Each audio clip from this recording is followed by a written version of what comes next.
Bonjour, on se retrouve aujourd'hui pour la vidéo qui sera consacrée à la visite des lieux. Il me semblait important de donner quelques éléments de contexte à certaines autres vidéos finalement quand on est vraiment dans de la technique agricole ou sur des sujets assez précis. Des fois pour se faire une idée plus générale, se faire un bon jugement, c'est nécessaire de replacer les choses dans leur contexte. Et c'est pour ça qu'aujourd'hui on va réaliser cette vidéo, qui ne sera toujours pas une vidéo destinée à rentrer dans le détail, mais plutôt à survoler en fait un petit peu l'organisation de notre lieu de vie, de manière à ce que vous ayez des éléments historiques, depuis quand on est installé, comment ça s'est passé notre arrivée, sur notre terrain, la topographie de notre terrain, l'exposition, la situation globale, etc. Donc pour commencer, revenons sur un petit rappel historique. On est arrivé ici en 2016, en avril 2016. Donc ça fait 5 ans maintenant, un petit peu plus de 5 ans qu'on est installé. La priorité, c'était de construire notre maison, hein, c'était notre premier objectif. Et donc on a construit notre maison en autoconstruction. Et en 4 mois, donc du mois d'avril au mois d'octobre, on a mis les pieds dans la maison finalement fin octobre. Et ça nous paraissait vraiment une des priorités, sachant que quand on est arrivé, on avait installé la caravane à cet endroit-là, sous le tilleul. La toute première chose qu'on a faite quand même, c'est cette espèce de garage, hein, c'est une serre qui est bâchée avec de la bâche agricole de stockage. Et donc pour entreposer les 2-3 matériels qu'on avait, ça nous semblait primordial. Et ensuite on s'est attelé au chantier, donc pendant les belles journées d'été, on va dire. Et l'objectif c'était de mettre les pieds dans la maison pour l'hiver. Donc la maison, c'est une maison en bois ossature paille, notamment sur 3 faces. Après le reste de l'isolant, c'est l'isolant naturel.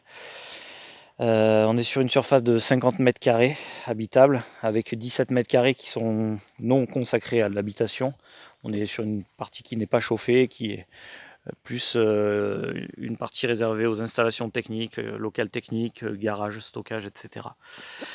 Donc ça faisait partie de nos objectifs. Une petite maison avec peu d'entretien et peu d'énergie finalement à dépenser dans l'habitat. Que vous dire d'autre sur la maison? On reviendra sur vraiment les installations spécifiques, hein, puisqu'on essaye de tendre vers l'autonomie et donc l'installation solaire en fait partie.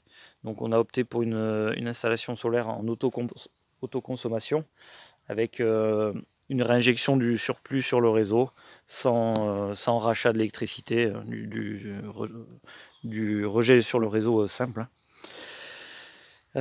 Pourquoi on a fait ce choix? Je vous l'expliquerai aussi quand il sera venu le moment de vous décrire l'installation solaire. Il y en a beaucoup qui optent pour l'autonomie pure, hein, avec des batteries. Voilà, ça n'a pas été notre choix dans un premier temps.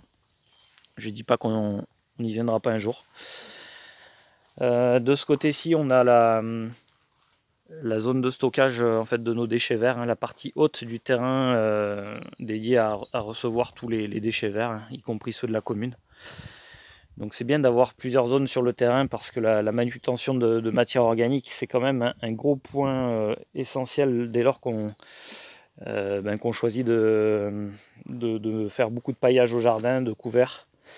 Et dès lors qu'on veut essayer d'aboutir à un non-travail du sol, hein, il faut ramener beaucoup de matière organique. Et c'est bien pour éviter des charges de manutention énormes, d'avoir plusieurs endroits de stockage à chaque fois au plus proche de la zone qu'on veut pailler finalement. De ce côté-ci, le talus en fait, on en profite souvent pour mettre des plants qui nous restent en fin de printemps pour les mettre à proximité de la maison finalement. Ça nous fait un petit coin de jardinage tout proche de la maison. Ça a l'autre avantage de créer du lien avec les gens qui passent. Souvent ça fait l'objet de discussions. On discute autour de plantes qui sont là à proximité. C'est un peu comme quand on a un chien. Et de suite ça crée du lien. On parle du chien, là on parle des légumes. De ce côté-ci, la petite serre à semis, alors je dis serre à semis parce qu'elle est essentiellement destinée à démarrer les semis dès le mois de janvier. Et elle accueille des plants, on va dire, crescendo jusqu'à la mi-mai. Et ensuite, elle se libère et en fait, on peut faire différentes choses de manière à optimiser la serre. Et ben, à partir du mois de mai, après, on peut rentrer dans du stockage simple. On peut également faire sécher des choses à l'intérieur tout l'été jusqu'à l'automne. On peut également faire une petite culture tardive, par exemple de légumes d'été pour se retrouver avec des légumes d'été à l'automne, hein, jusqu'à l'hiver même, hein, toute l'année finalement. On peut faire aussi une culture d'automne de manière à libérer la serre assez rapidement au printemps, hein. Il faut que moi, la planche que j'ai fait par exemple là sur la gauche, il faut que cette planche elle soit libérée au mois d'avril, au moment où la serre va vraiment se remplir avec les plants. Sur la droite, là, tout de suite à droite quand on rentre, c'est la future zone qui va recevoir les endives que je vais déterrer bientôt du jardin pour les mettre à l'abri de la lumière et qu'elles blanchissent. Et je ne sais pas si vous avez vu, mais il y a une zone qui est faite en palette, qui est en gros une zone destinée à faire des couches chaudes ou à du moins renforcer en gros la protection, faire une deuxième couche une deuxième partie couverte par des châssis, et on gagne encore facilement 2 à 3 degrés par rapport à la température de la serre, ce qui permet de démarrer très très précocement ou alors de démarrer des choses vraiment en toute fin d'automne. Et bien sûr j'ai utilisé les couches chaudes et donc je vous ferai mon retour d'expérience à ce sujet là. De ce côté-ci, mon petit matériel, ma petite mécanisation, on va dire, hein, un tracteur qu'on m'a mis gracieusement à disposition avec un cultivateur, une bennette. Je vais avoir une petite herse bientôt. Et on a aussi un motoculteur. Voilà, c'est pour ce qui est mécanisation. On a rapidement fait le tour et vous aurez compris que c'est pas forcément la priorité de la ferme, la mécanisation, mais parfois ça peut rendre un petit peu service quand même.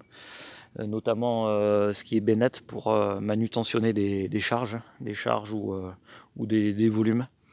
De ce côté-ci, on a un abri de 19 mètres carrés qui est en fait un abri en bois, donc on a construit 2 ans après nous être installés. Cet abri il est consacré, il est modulaire en fait, hein. On peut héberger des gens qui viennent nous prêter un coup de main, on peut héberger des amis, on peut transformer nos produits, extraire le miel, voilà, il y a pas mal de fonctions différentes en fait, on l'agrémente en fonction des besoins. On y a accolé l'abri des chèvres. Donc ici c'est les quartiers d'hiver des chèvres. L'hiver elles sont plutôt proches de la maison. Ça leur permet d'avoir de la compagnie parce que malgré qu'elles soient assez grégaires, on va dire qu'elles aiment bien la présence de l'homme quand même. Sinon elles ont tendance un peu à s'ennuyer, on va dire. Et puis pour nous c'est quand même beaucoup plus simple pour les nourrir d'être à proximité de la maison et d'éviter de descendre tout en bas du terrain. Donc voilà les 4 chèvres là qui sont tranquillement à l'abri, avec un enclos donc de 2500 m² pour l'hiver, et auquel se rajoute un deuxième enclos en fait, hein, dans la partie boisée, également de 2500 m², et on jongle entre ces deux parcs. En gros, un parc réservé à l'été, un parc réservé à l'hiver. On jongle de manière à ce que la forêt ne soit pas mise trop sous pression et puisse se régénérer, hein, sachant que cette forêt, sa deuxième fonction, hormis recevoir les chèvres, c'est également faire du bois de chauffage, hein. Donc il y a quand même une pression qui est assez énorme sur la forêt. Et ça, dans le cadre d'une gestion durable, il faut essayer de ne pas trop mettre la pression, de manière à ce que la forêt puisse se régénérer assez bénéfiquement, on va dire. Donc ici, ce sont nos bacs de phytoépuration, hein, de part et d'autre. Donc les eaux grises de la maison sont collectées et bien sûr réinjectées dans le système. Et quant au reste, et ben finalement on est en toilette sèche, hein, donc on se sert bien sûr des toilettes sèches pour tout ce qui est amendement, notamment au pied des arbres. Mais ça peut servir également pour la partie basse qui est maintenant transformée en petites parcelles avec des cultures pérennes, on va dire. Et ici donc on attaque la partie potager, donc avec à chaque fois finalement une butte et 3 plates-bandes. Une butte, 3 plates-bandes, c'est un peu le modèle qui se retrouve chez nous et qui est dominant. On est encore vraiment sur la conception ancienne des buttes en permaculture, telles qu'on les connaissait il y a à peu près 5 ans. Et même si ce modèle il est plus ou moins remis en cause aujourd'hui, déjà même à l'époque, les agronomes se questionnaient sur le bénéfice d'enfouir de la matière organique. Il y en a qui avaient il y avait les conservateurs et puis il y avait ceux qui, par expérience, voyaient qu'il y avait des bons résultats, donc ça se confrontait déjà. Mais nous, on a voulu tester, donc bon, il y a les avantages et les inconvénients comme tout, on y reviendra. Donc ce qui est sûr, c'est que nous, c'est des buttes permanentes, on passe jamais le motoculteur dessus parce qu'il faudra à chaque fois enlever les tuyaux de goutte à goutte et ça c'est contraignant. Rien que déjà passer la grelinette, c'est vite compliqué parce que les tuyaux de goutte à goutte, au final, on les voit plus. Et le risque, c'est de les percer à chaque fois qu'on passe la grelinette. Mais pour l'instant, on est obligé encore de réaliser un décompactage parce que malgré les apports massifs de matière organique, on n'arrive pas à avoir un sol qui ne se referme pas et qui ne se compacte pas. Donc ça, en 5 ans, on a beaucoup évolué dans la réflexion et c'est encore au goût du jour et je vous expliquerai les derniers où on en est en fait à l'instant T de la réflexion pour toujours dans le but de ne plus travailler ce sol mécaniquement et faire en sorte qu'il y ait les meilleures conditions pour nos plantes qui se trouvent dessus. Donc ensuite voilà ici la première plate-bande hein, où il y a les haricots et puis des choses au pied. La deuxième plate-bande, la troisième plate-bande. Donc au niveau des plates-bandes c'est beaucoup plus souple, on fait un petit peu ce qu'on veut finalement. On peut labourer, on peut choisir de faire des plates-bandes permanentes. C'est beaucoup plus souple finalement que la butte pour moi. Et finalement, si sur les buttes on retrouve très peu de cultures de petites graines, hormis celles qui lèvent à la volée, hein, je prends le cas par exemple de la mâche, de la roquette. Je ne fais pas sur les buttes de semis de carottes, de betteraves, de salades. Voilà, c'est plutôt des choses qui sont réservées à des plants ou à des légumes qui sont coureurs, qui vont travailler sur la hauteur. On y retrouve également des arbres, souvent en extrémité des buttes, mais aussi au milieu des buttes. Donc dans un but un petit peu de travail en agroforesterie, hein, avec la présence des arbres et de créer des interactions racinaires, bénéficier d'arbres fruitiers sur son terrain. Et à nouveau, donc on rentre dans notre système une butte, 3 plates-bandes. Voilà. Je ne rentre pas dans le détail de ce qui est en place, puisque de toute façon on est à l'automne et il n'y a pas grand chose à décrire pour l'instant et c'est pas l'objectif de la vidéo du jour, comme je vous le disais. Voilà, à nouveau, donc une butte et nos 3 plates-bandes. Donc je passe assez rapidement sur cette partie, puisque le but n'est pas de rentrer dans le détail. Et tout simplement pour vous dire que arrivé à cette 4e butte et ces 2 plates-bandes là qui suivent, donc là on arrive dans une première partie du potager qui se termine. Et là on rentre dans une seconde partie qu'on gère un petit peu différemment. Et vous le voyez de suite à la butte qui a été paillée à cet endroit-là, paillée par une toile de tissage, dans le but de s'épargner pas mal de travail manuel, notamment les fameuses corvées de désherbage ou d'apport massif de matière organique, hein, qui, comme le désherbage finalement n'est pas du tout sur la même tâche, mais elle demande quand même pas mal de travail physique, hein, hormis si on est vraiment mécanisé de A à Z, il y aura toujours un moment où il faudra répandre la matière organique et en général c'est pas la mécanisation qui peut nous le permettre facilement, hein, c'est toujours l'homme qui le réalise. Et donc on a décidé de mettre de la toile de paillage et de réunir les plates-bandes. Donc là, de 3 plates-bandes, finalement, on a fait une petite parcelle. Et à cet endroit-là, je me permets à certains endroits, par exemple ici, d'utiliser la mécanisation. Où, du coup, ça crée quand même un allègement de la tâche de travail. Mais c'est pas du systématique. C'est-à-dire, par exemple, ici, on avait un mélange de graines. Souvenez-vous, si vous voulez savoir ce qu'il y avait exactement, reprenez la vidéo consacrée à comment aborder une planche en permaculture, la partie numéro 2 de la vidéo qui était consacrée à toute cette zone. Et vous voyez un petit peu le rendu après avoir passé la débroussailleuse avec un couteau vraiment qui hache la matière organique. Là, par exemple, de ce côté-ci, la mécanisation, hormis la débroussailleuse, je veux dire, le travail du sol ne va pas revenir tout de suite. C'est-à-dire que on évite de remettre en culture spontanément avec un labour dans un système classique. On utilise là plutôt de ce point de vue-là les techniques mises en place par tout le réseau maraîchage sur sol vivant, qui me paraît être un axe de recherche novateur et avec un gros potentiel encore de recherche. Même si il y a probablement aussi des limites et il faudra en parler. Mais voilà, c'est pas le but aujourd'hui. Donc là, par exemple, sous cette paille, il y a des oignons qui ont été implantés à la volée. Et donc il n'y a pas eu de travail du sol entre le broyage à la débroussailleuse et la mise en place des oignons. Et là, donc, on arrive sur la dernière butte, pardon, donc la 8e butte. Et on termine par une petite serre, un petit tunnel où on vient juste de semer ce qui est graines d'automne, avec un peu de retard. Mais sous serre, on peut se permettre encore de semer des choses jusqu'à mi-novembre facilement, même quasiment toute l'année finalement.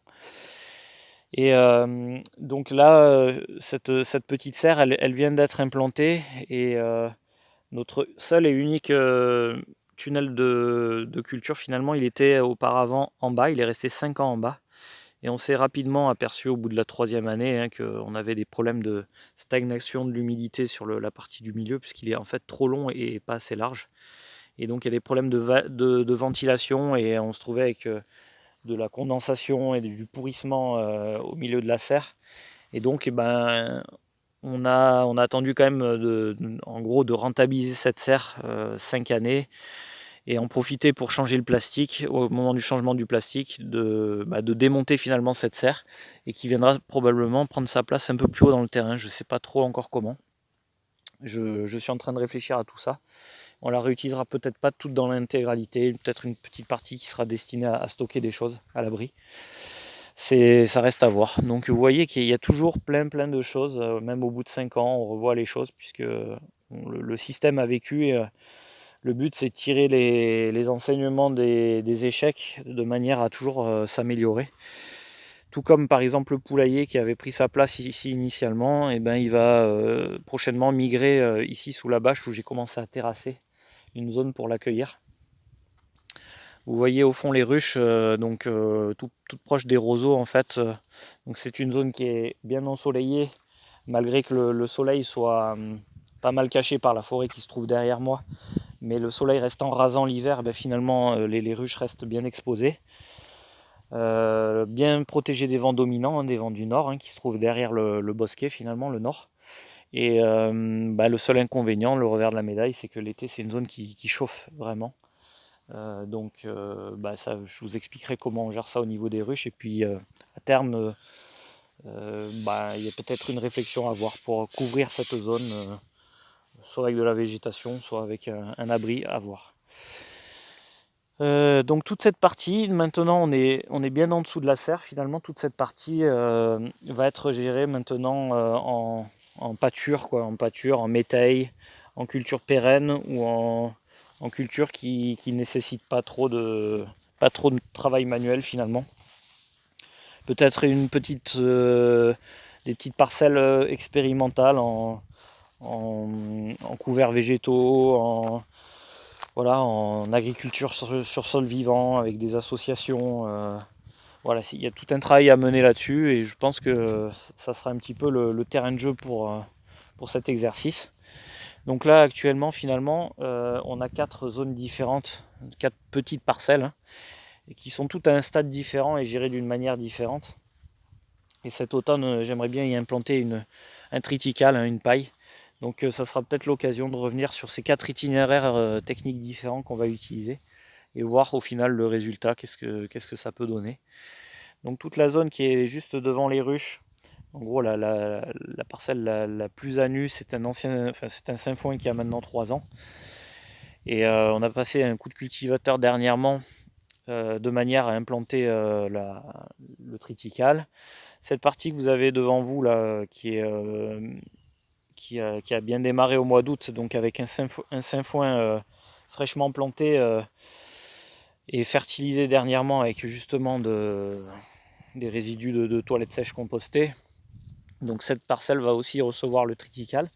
La question est comment on va mener notre itinéraire technique, sachant que là vous ne le voyez pas bien, mais il n'y a pas que du sainfoin, hein, il y a pas mal d'herbes non désirées qui se sont logées là-dedans. Donc voilà, je suis en train d'essayer de réfléchir comment je vais mener ça. De ce côté-ci, la troisième parcelle, en gros, ça serait celle-ci qui vient d'être mise en culture, dans le sens où ici, en fait, il y avait juste de l'herbe, hein, c'était une prairie. Donc après bâchage, hein, j'avais pas mal de bâches de récupération. Après bâchage pour supprimer, pour désherber finalement, passage au cultivateur, on va pouvoir mettre en culture notre triticale. Et la quatrième parcelle, en gros, ça serait celle qui est sous l'emprise de la serre. Si j'arrive à la mettre en culture à temps dans l'automne là ou dans l'hiver, et ben c'est pareil, elle pourrait recevoir le triticale avec encore un autre itinéraire. Ça nous impose 4 réflexions différentes sur 4 petites parcelles. Mais c'est aussi comme ça qu'on mise pas trop, on met pas tous ses œufs dans le même panier. S'il y a de la perte, et ben finalement on essaye de minimiser la perte. Hein. Le but c'est pas de perdre sur tous les plans parce que sinon ça devient compliqué. Mais c'est aussi par plein d'expériences différentes, forger son expérience. Et je pense qu'on s'améliore très vite à ce niveau-là si on arrive à bien comprendre à chaque fois ce qui s'est passé. C'est pas toujours le cas, mais si on fait rien, en même temps on peut pas tirer des conclusions de ces échecs. Je pense avoir fait le tour de la ferme.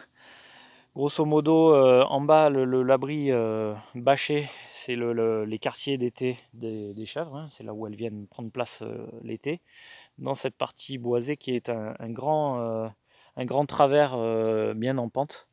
Et au sommet, on retrouve des maisons. Et quand je vous disais que j'allais vous donner des éléments de contexte pour mieux comprendre des fois pourquoi on fait certains choix sur notre ferme, et que ce n'est pas forcément généralisable et transposable partout, on a la particularité en fait d'être imbriqué au milieu de 9 voisins. Voilà, on a 9 voisins directs autour de notre parcelle, ce qui nous impose des contraintes. On n'est pas comme une ferme classique finalement isolée au fin fond de la campagne. Et donc voilà, ça fait partie des éléments de réflexion à prendre en compte.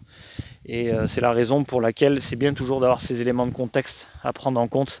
Mais il y en a plein d'autres, je vous en livrerai dans d'autres prochaines vidéos. Voilà, c'était juste dans un premier temps, histoire de vous donner la tendance, l'organisation globale de notre ferme, que vous ayez une vue d'ensemble du design en fait, en permaculture. Et je ne vous ai pas parlé de tout ce qui est éléments météo et la topographie, mais en gros l'ouest se situe sur la ligne d'horizon. Et donc ici on est en climat océanique, on a souvent des vents d'ouest qui arrivent très forts, notamment avec les orages. Ici on est dans une zone où ça forme un goulet jusqu'à la maison, ça se resserre même sur le milieu. Et donc on a des vents qui sont très puissants, qui prennent de la puissance dans la partie du milieu du terrain, et donc ça nous impose, ce vent nous impose pas mal de choses. Hein. C'est mes contraintes à moi, mais chacun a les siennes sur son terrain. Mais voilà, c'est de manière toujours à vous donner des éléments supplémentaires. Donc on reviendra sur les détails. N'hésitez pas à laisser vos commentaires. Déjà s'il y a des choses qui vous turlupinent, ou si vous souhaitez qu'on aborde des sujets qui ne sont pas encore abordés sur les réseaux sociaux. Je sais que ça foisonne dans tout ce qui est permaculture, maraîchage sol vivant, agroforesterie. Il y a beaucoup de ressources. J'ai pas une connaissance de tout, même si j'essaye de garder le fil et regarder déjà ce qui est fait. Il y a toujours une partie innovation qui doit être la ligne guide, hein, et ne pas faire des redites aussi, c'est difficile parce que il y a beaucoup de sujets qui sont traités. Donc n'hésitez pas dans vos commentaires si vous souhaitez voir des choses qui ne sont pas traitées. Je me ferai un plaisir si c'est dans mes compétences d'essayer d'aborder ces sujets-là. Et en même temps, moi, ça me fait aussi prospecter, toujours innover, essayer de se tenir au courant des dernières innovations en agriculture. Donc voilà, n'hésitez pas, j'attends vos commentaires et à très bientôt pour un descriptif plus détaillé de la zone potager, de l'habitat et autres installations. À très bientôt.